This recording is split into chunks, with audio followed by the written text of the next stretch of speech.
Half murder के 20,000 और कपार फोड़े के 30,000 और हाथ पैर तोड़े के 40,000। बोला क्या करे के बा?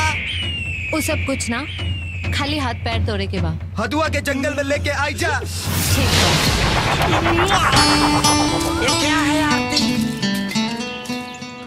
ये जंगल बा, यहाँ का बहुत फेमस बा। फेमस? लेकिन आप सब जंगल में काहे घुमा रहे हैं?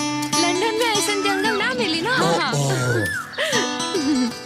हंस लो बेटा, बहुत जल्द पता चल जाएगा।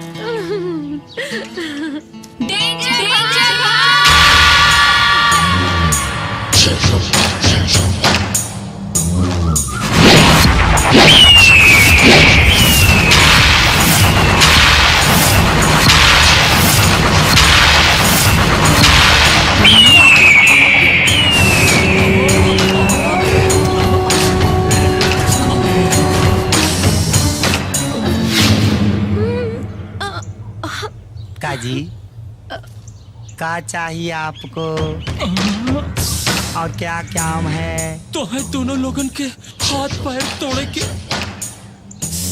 एहो करे जा, एक एक चुम्मा भे। चुम्मा चुम्मा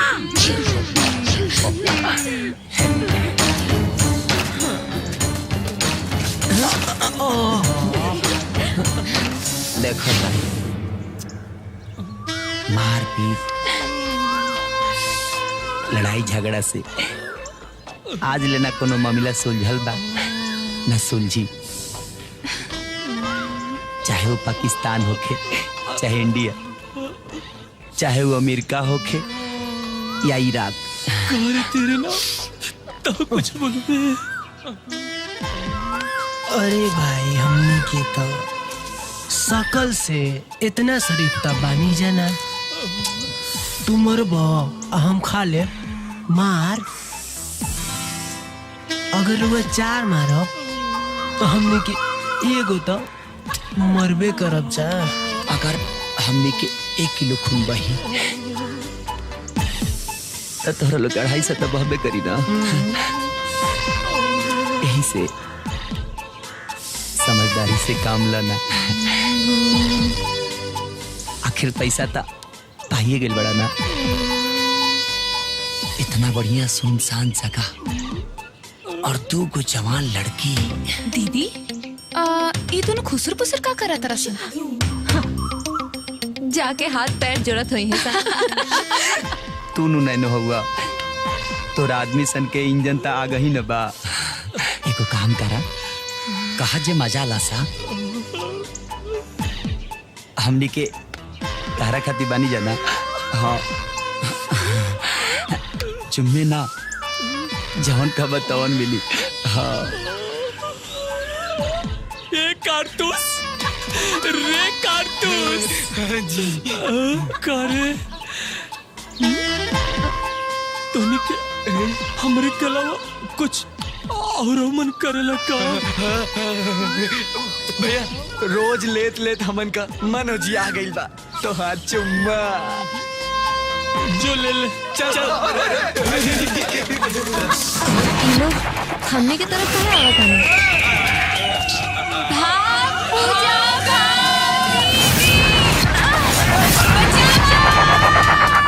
ये राजा हमारा का तो दूध फायदा हो गई हो। एक तो लड़की सन माल भी दे दी और ऊपर से दूध साड़ भी।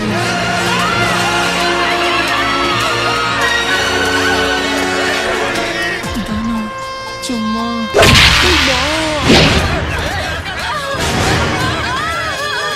राजा एहबा का मारा ताला मारे के बाद ओह पे मारा ना। एकर तक केवल बाला ही बड़ा बा, कौनो काम करना मारा ना।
से नफरत ना करेलू ओकरा कई गुना ज्यादा हमनी के तोहरा दुनिया से प्यार करे नहीं जा।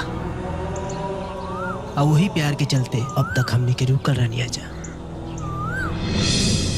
लेकिन आज बुझा गई कि तू लो प्यार का तारा दोनों जानी हमनी के नफरत के भी काबिल नहीं खो, नफरत के भी।